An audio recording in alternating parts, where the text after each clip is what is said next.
Magandang araw po mga idol. So dito tayo sa ating sitawan. Tinitingnan ko kasi yung sitaw natin. Kasi dati gandang tubo nito. Pero binigla ng mga insekto. Kaya ang kulay ng dahon niya mga idol ay parang matanda na lahat. Pati yung mga talbos. So ito bago lang natubo ito, pero ilang talaga, isang linggo talaga mahigit, parang kalahating buwan nangyari itong mga matinding pagsalakay ng sakit ng aming sitaw. Ayun mga idol, tingnan natin talagang makikita naman. Yung tawag nila nito ay blight daw to. So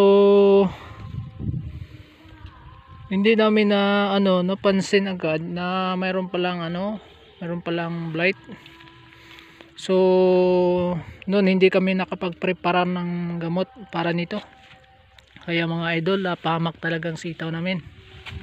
So ang tagal-tagal wala nang dahon mga idol, kasi yung dahon at lahat talagang dahon na tinamaan ng blight, at saka bigla na lang nalaglag ang mga dahon. So saka pa kami nakapag-order ng gamot sa blight, huli na yung na talaga, tamang tama na talaga, na kumbaga na na sinalakay na talaga ng ng mga insekto. Kaya mga idol, yun nangyari sa sitaw kapag hindi maagapan ng sakit. Ganito pong nangyari, lalo na pag ang sakit ay blight. So laging tandaan na kapag kayo ay nagtatanim ng sitaw, ay ang payo ko sa inyo, kailangan talaga na preparado, kumbaga laging handa sa mga pang-spray. Kung magtatanim tayo ng sitaw, dapat mayroon tayong nakahanda na pang-spray. Kaya sa sitaw namin mga idol, pinakita ko sa inyo, ito po ay inisprayan na namin ng gamot, pero natigil ang mga sakit, pero yung mga dahon talaga ay apektado, yung mga talbos niya at saka mga bunga.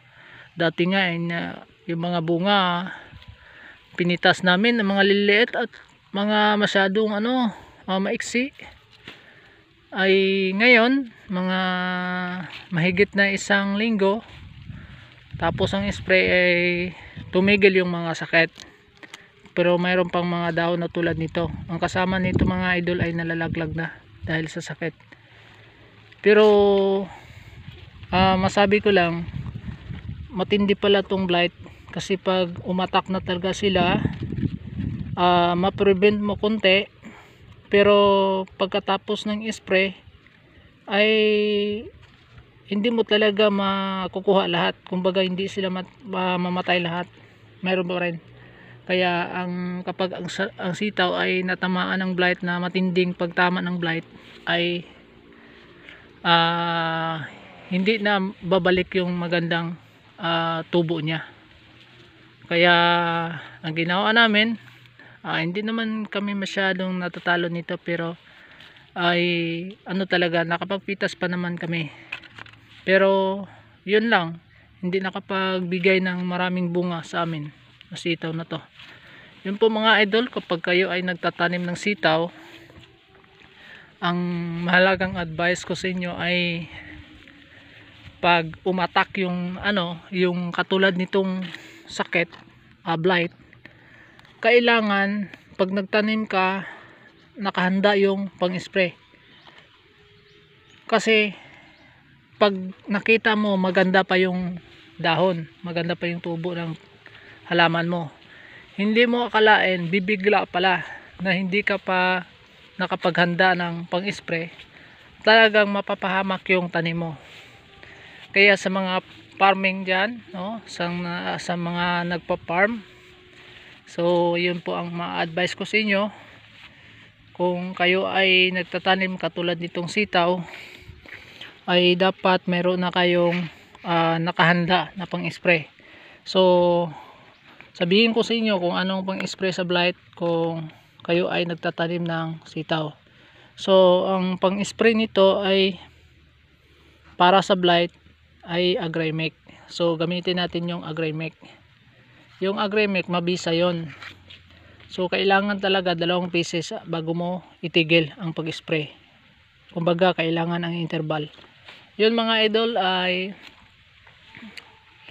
yun po ang sinabi ko na kailangan handa kayo sa mga madadarating na mga sakit sa pananim.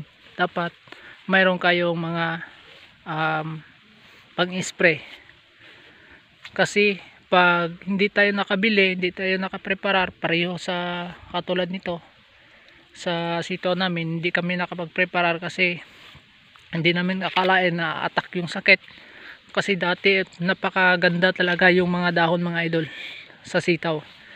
So hindi kami nakapagbili, bumigla yung kasi mag-o-order, matagal kasi dito sa online kami nag-o-order.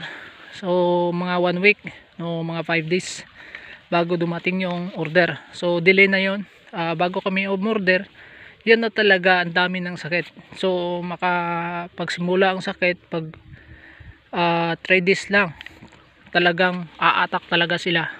Yun. So ang mahalagang gawin kapag nagtanim ka, dapat lalo na pag mahirap yung bibilihan ng mga gamot, ay hindi pa darating ang sakit, kumbaga hindi pa a-attack ang sakit, dapat mayroon na tayong preparasyon na pag-spray o kaya gamot. Yan po mga idol, oh, tingnan nyo mga sitaw namin, wala ng dahon pero masyadong bata pa to, pero namumunga naman siya, pero apektado talaga ang mga bunga idol. Kasi yung mga bunga niya maliliit at makunti, yung mga ano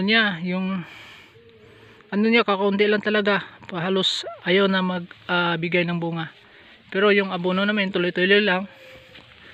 So ang ginawa namin, kami dito sa ilalim may bago na yung tanim, hindi pa nagtubo. Kasi yun po ang paraan para makabawi kami.